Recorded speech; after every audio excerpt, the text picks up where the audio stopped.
네, 저희가 지난 시간에 상대론적 역학에서 이제 4벡터라는 거의 개념에 대해서 공부를 했습니다. 이번 시간하고 다음 시간에는 이제 두 가지 4벡터를 활용하는 그 구체적인 예를 두 가지를 제가 구성을 했습니다. 하나는 상대론에서의 운동량과 상대론적 운동량, 상대론적 에너지를 4벡터를 이용해서 계산하는 방법. 그리고 또 다른 이그젬플로 다음 시간에 할 거는 이제 충돌과 보존 법칙에 대해서 설명을 하도록 하겠습니다. 먼저 우리가 이제 지난 시간에 배운 걸 한번 그 한 줄로 요약을 하면, 지난 시간에 마지막에 고유 시간, 우리가 이제 proper time이 고유 시간인데, 고유 시간을 타우라고 제가 했고, 고유 시간과 space time invariant, space time interval이라는 개념이죠. 두 사건사의 시공간 인터벌을 우리가 델타 S라고 하면, 제가 요거는 지금 4차원 시공간인데 제가 요거만 봐도 될 것 같아요. 1 플러스 1, 1차원 시간, 1차원 공간. 그러니까 2차원 시공간을 보면 인터벌이라고 하는 거는 타임 컴포넌트, 델타 두 사건 사이의 시공간의 인터벌, 스페이스 타임 인터벌의 제곱은 델타 x0의 제곱 마이너스 델타 스페이스의 제곱, 공간의 제곱, 이렇게 되는 거죠.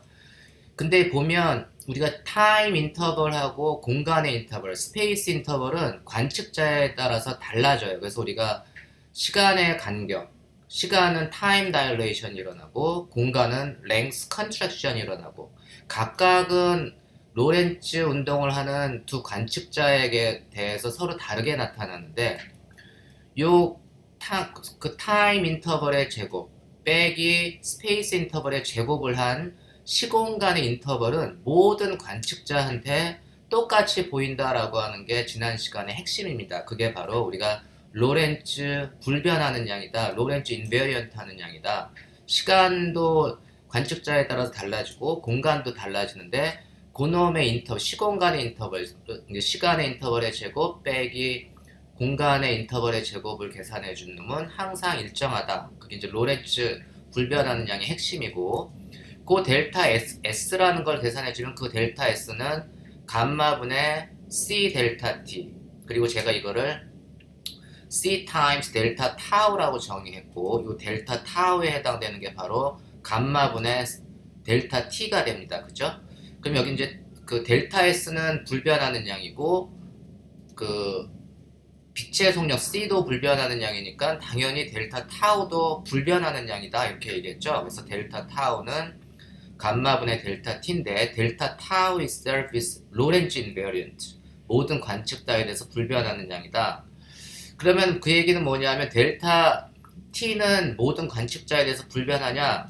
그렇지 않죠. 왜냐하면 감마가 운동 상태에 따라서 달라지잖아요. V가 달라지면 감마가 달라지기 때문에 델타 T는 로렌츠 불변하는 양이 아닙니다. 델타 타우만 로렌츠 불변하는 양이고, 얘는 뭐냐면 감마도 관측자의 운동 상태에 따라 달라지고 델타 T도 달라지는데, 그거의 레이시오는 항상 불변하다라는 게 요 식의 의미입니다. 그래서 우리가 델타 고유 시간은 모든 관측자가 동일하게 측정을 하고, 고유 시간이 아닌 다른 시간을 측정한 관측자는, 고유 시간이 예를 들면 1초면 1초의 시간 간격을 측정했다라고 하면은 이 고유 시간을 측정한 관측자에 대해서 상대 운동하는 관측자는 1초보다 클까요, 작을까요? 감마가 1보다 클까요, 작을까요? 감마는 항상 1보다 크다고 했죠. 그러니까 델타 T는 1보다 더 큰 시간을 측정을 하게 됩니다. 고유 시간보다 더 큰 시간 간격을 측정을 하게 됩니다. 그게 바로 타임 다일레이션의 개념이에요. 이해하셨나요? 그러면 이제 이걸 이용해서 제가 오늘 설명할 내용이 상대론에서의 운동량과 에너지입니다. 보통 우리가 이제 고유 시간이라고 하는 거는, 보통 그 영어로도 그렇고 사람들이 얘기할 때 움직이는 시계에서 측정한 시간을 고유 시간이다, 보통 이렇게 얘기를 합니다. 그 의미가 뭐냐, 움직이는 시계가 뭐냐, 제가 여기에 보통 상대성 이론은 어떤 놈이 정지해 있고 어떤 놈이 움직인다, 보통 정지라는 개념을 제가 잘 안 쓰는데, 여기는 그냥 그 S라고 하는 좌표가 이제 고정된 좌표계라고 그냥 하겠습니다. 그리고 고정된 좌표계에 대해서 상대 운동하는 좌표계 무빙 프레임을 S 프라임이라고 하면 이 무빙 프레임에 있는 관측자가 찬 시계를 이제 움직이는 시계라고 할게요. 그러면 내가 이 어떤 사건이 저기 여기에서 일어났고 또 다른 사건이 뭐 뒤쪽에서 일어났다. 그러면은 고정된 좌표계에서 보면 두 사건이 서로 다른 장소에서 일어났죠. 서로 다른 장소에서 일어났다는 얘기는 S가 측정한 시간은 고유 시간이 아니다 라고 얘기했죠. 고유 시간은 뭐냐면 두 사건이 같은 장소에서 일어난 것으로 측정하는 사람이 고유 시간이다. 그럼 무빙 프레임은 뭐면 이 사람은 무빙을 하고 있지만 우리가 볼 때는 S가 볼 때는 S 프라임이 무빙하고 그 두 사건이 고정되어 있다고 느끼지만 S 프라임의 관점에서는 무빙 클락은 어떻게 되냐면 나는 가만히 있는데 두 사건이 나를 쓱 지나가는 것처럼 측정을 한다고 했죠. 그래서 무빙 프레임에서 측정한 시간이 고유 시간이다 라고 하는 겁니다. 이해하셨나요? 그러면 그때 S 프라임이 측정한 시간이 D 타우가 되는 거고 S가 측정한 시간이 DT가 됩니다. 그래서 D 타우라고 하는 고유 시간은 모든 관측자가 다 동의해주는 시간이다. 모든 관측자에 대해서 불변하는 시간이 D 타우가 되는 거고 그 다음에 DT는 관측자의 운동에 의존하는 거다. 그래서 이 S하고 S 프라임의 상대 속력에 따라서 DT가 감마도 달라지고 DT도 달라지고 그래서 우리가 보통은 이제 움직이는 시계 고유 시간을 측정한 시간이 가장 짧은 시간 간격을 측정하는 거라서 보통 짧은 시간 간격이라고 사람들이 이제 움직이는 시계가 천천히 간다라고 하는 게 뭐냐면 두 사건 사이에 일어난 시간이 나는 1초인데 D 타우는 1초의 시간 간격을 측정했는데 DT는 1초보다 항상 큰 시간 간격을 측정한다 이런 얘기죠. 그래서 그런 의미로 우리가 움직이는 시계가 천천히 간다라는 의미입니다. 그래서 시계가 천천히 간다, 시간 간격이 크다 작다의 개념을 여러분들이 요 식을 잘 이해를 하시기 바랍니다. 그러면 우리가 이제 proper time, proper라는 게 고유라는 개념이라고 했죠. 고유 시간이 있으면 고유 속도라는 것도 우리가 정의해 줄 수가 있습니다. 고유 속도는 뭘까요? 보통 여러분들 속도라고 하는 거는 변이를 시간에 대해서 미분해 준 게 속도의 개념이죠.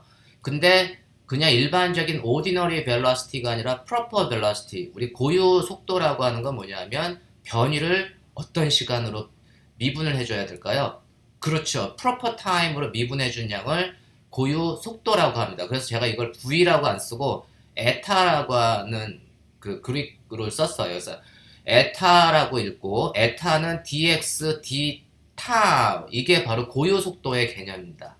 고유 속도는 이제 3벡터, 벡터량이니까 변이를 시간에 대해서 미분해 주는데 그 시간이 그냥 일반적인 시간이 아니고 고유 시간으로 미분해 준 걸 우리가 고유 속도다 이렇게 얘기를 합니다.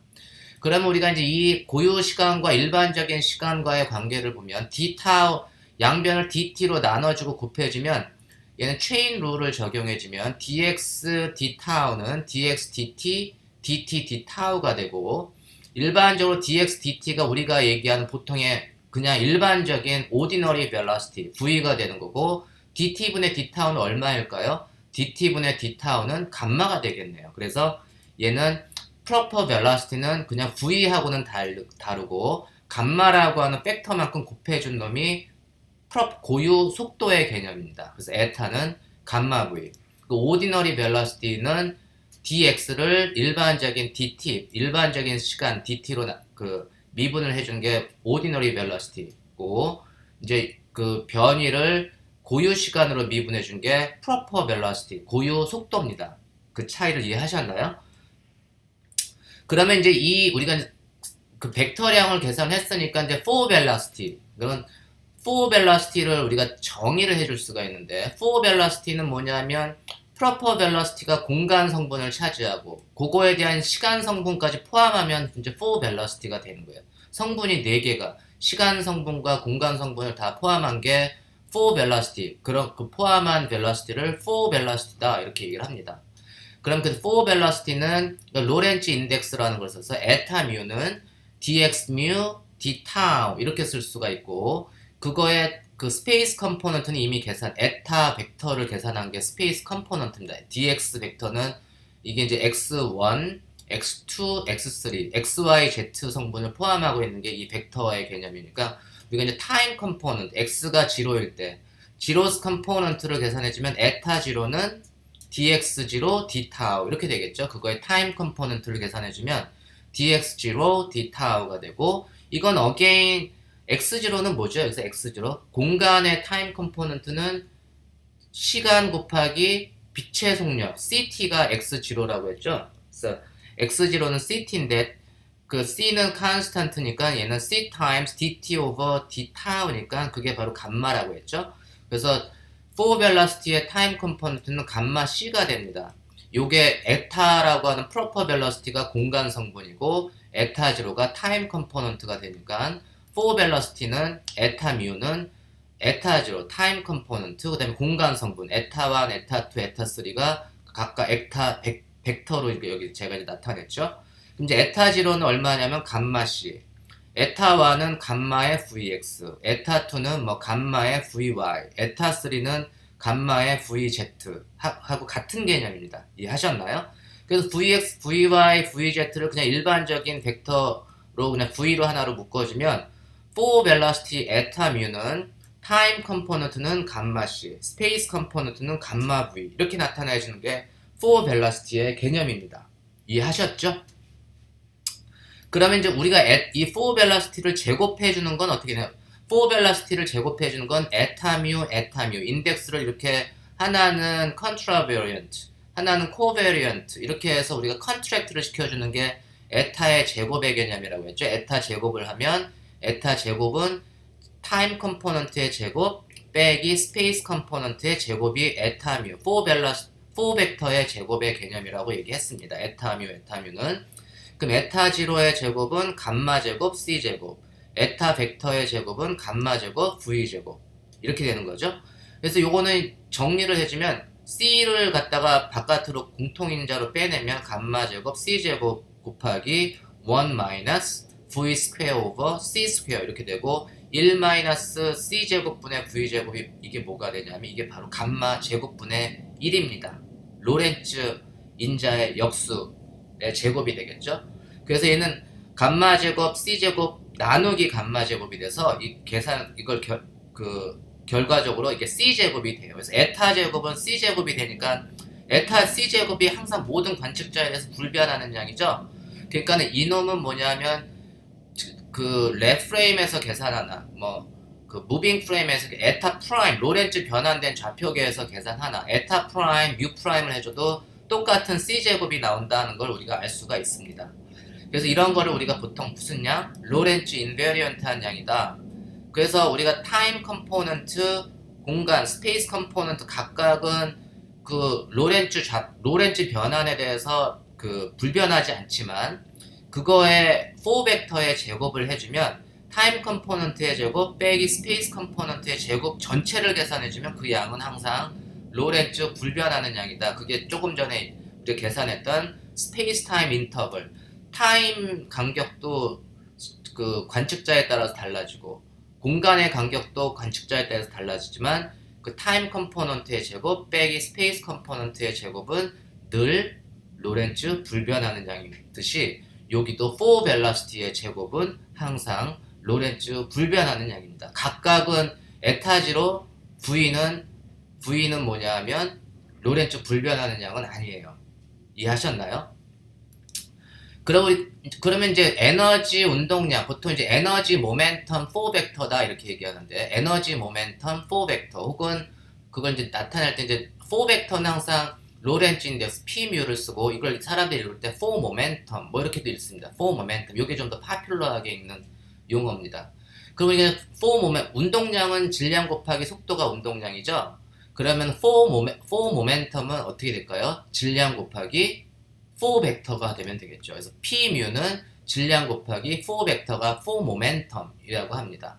근데 에타뮤 4 벡터는 감마 곱하기 그 성분으로 타임 컴포넌트 C, V 이렇게 된다고 했죠. 그래서 P뮤는 M 감마에 C하고 이게 이제 타임 컴포넌트, 그다음에 V는 감마 MV가 이제 스페이스 컴포넌트가 되겠죠. 이게 이제 4 모멘텀의 정의입니다.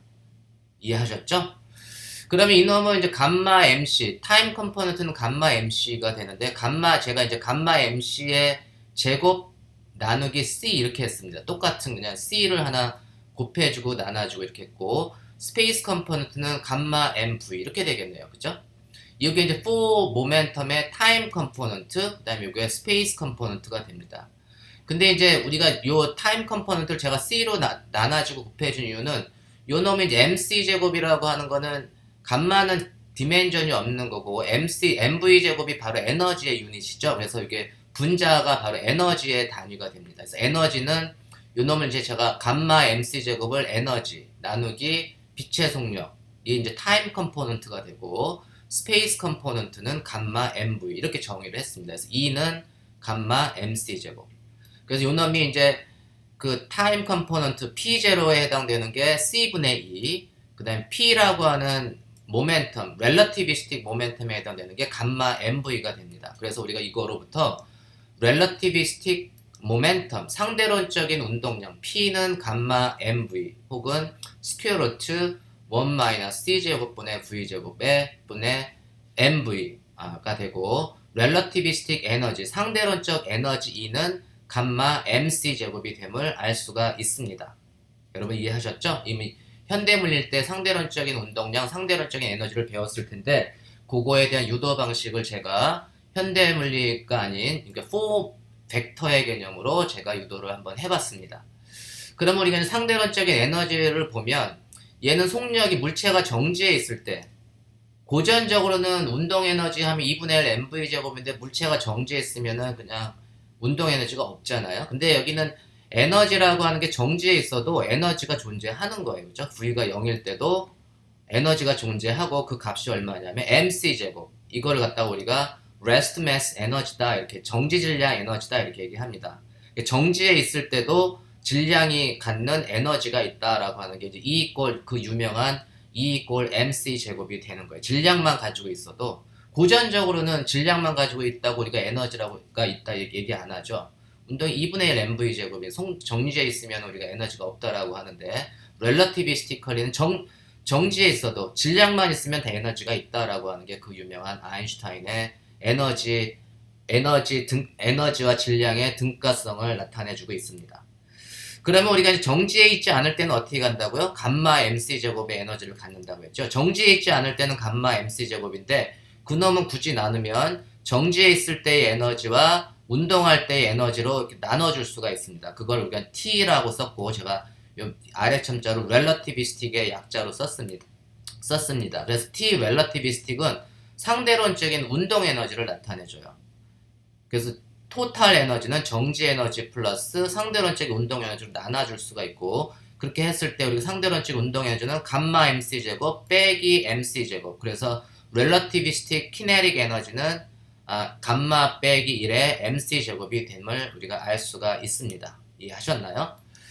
그리고 또 다른 하나는 이제 4벡터를 계산했으면 항상 4벡터의 제곱, 4벡터의 제곱, 4모멘텀의 제곱을 계산해주면 P뮤 해주면 그놈은 4벡터, 4모멘텀의 제곱인데, 얘는 어떻게 된다고요? P0의 제곱 빼기 P벡터의 제곱이라고 했죠. 그 얘기는 C분의 2제곱 빼기 P벡터의 제곱, P벡터의 제곱이 되고, 요 놈을 계산해주면 우리가 2제곱 여기 감마 MC제곱 대입해주고, P제곱이 감마 MV제곱 대입해주면, 이건 여러분들이 확인을 하시기 바랍니다. 저만 여러분한테 가르치면 억울하니까 여러분들도 공부해야죠. 그죠? 그래서 요거는 간단하게 계산해주면 얼마가 나오냐 하면, 딩동댕, 네 맞습니다. MC제곱이 나옵니다. 요거 대입해서 해주면 간단하게 MC제곱이 나와요. 그럼 M도 일정하고 정지 질량이니까 모든 관측자에 대해서 그러니까 동등하게 똑같이 측정하는 양이고, 빛의 속력도 일정하고, 그러니까 P제곱은 M제곱, C제곱, 이것도 바로 로렌츠 불변하는 양이라는 걸 알 수가 있습니다. 어게인 다시 얘기해서 모든 로렌츠 불변하는 양은 에너지나 운동량은 관측자의 상태에 따라서 막 변하는데, 그거의 4모멘텀의 제곱, 그 타임 컴포넌트의 제곱 빼기 스페이스 컴포넌트의 제곱을 해주면 그놈들은 항상 모든 관측자가 동일하게 측정하는 양입니다. 그래서 우리가 4벡터를 좋아하는 입자물리나 핵물리 하는 사람들이 4벡터를 많이 도입하는 이유가 그겁니다. 왜냐하면 4벡터의 제곱은 늘 모든 관측자에 대해서 불변하는 양이다. 그럼 우리가 이제 이거로부터 c제곱분의 2제곱 빼기 p제곱분 m제곱 c제곱이니까 이거 정리해주면 상대론적인 에너지는 감마 mc제곱이라고 표현할 수도 있지만 이걸 정지질량과 그 렐러티비스틱 모멘텀으로 표현해주면 어떻게 되죠? 2제곱은 p제곱 c제곱 더하기 m제곱 c4승이 됨을 알 수가 있습니다. 그렇죠? 그래서 토탈 에너지는 스퀘어 루트 p제곱 c제곱 더하기 m제곱 c4승 혹은 감마 mc제곱이 다 같은 표현입니다. 여러분들이 이해하셨죠? 그러면 우리가 이제 여기에서 보면 상대론적인 에너지에서 보면 여전히 질량이 없는 경우에는 우리가 보통 고전적으로는 에너지가 0이다라고 하지만 렐러티비스틱 에너지의 그 개념에서 보면 정지 질량이 0인 놈도 에너지를 가지고 있어요. 그죠? 정지 질량이 0인 경우에는 우리가 보통 이제 광자, 포톤 같은 게 정지 질량이 0인 경우인데 그런 놈은 V가 이제 빛의 속력이 되겠죠. 그래서 그때 광자, 포톤이 갖는 에너지는 E는 PC. 나는 정지 질량이 없어도 에너지가 있어. 그래서 얘는 광자는 늘 움직여야 돼. 어쩔 수 없이 그런 운명입니다. 불쌍한 광자죠. 쉴 수가 없어요. 정지할 수가 없기 때문에. 그래서 항상 움직여야 되는 게 포톤이기 때문에 광자를 항상 그 어여삐 좀 여겼으면 좋겠습니다. 그럼 이제 그 광자 포톤의 에너지는 3 relativistic momentum 곱하기 빛의 속력인데 그럼 광자 이렇게 질량이 없는 놈의 에너지하고 운동량은 어떻게 측정하느냐? 요 놈은 이제 보통 우리가 이제 그 퀀텀 미케닉스의 도움을 좀 받죠. 퀀텀 미케닉스는 포톤의 그 프리퀀시 진동수를 알면 그 포톤의 에너지를 알고 있기 때문에 E는 PC지만 그 놈은 이제 H2하고 같다. 그래서 이거로부터 광자의 모멘텀도 우리 계산해 줄 수가 있고 프리퀀시에 따른 모멘텀도 우리 계산해 줄 수가 있고 이제 에너지도 이제 결정이 됩니다. 우리가 이제 다음 시간에는 그 포 모멘텀을 이용한 어떤 입자들의 충돌 과정에 대해서 제가 좀 몇 가지 이그젬플로 설명을 하도록 하겠습니다.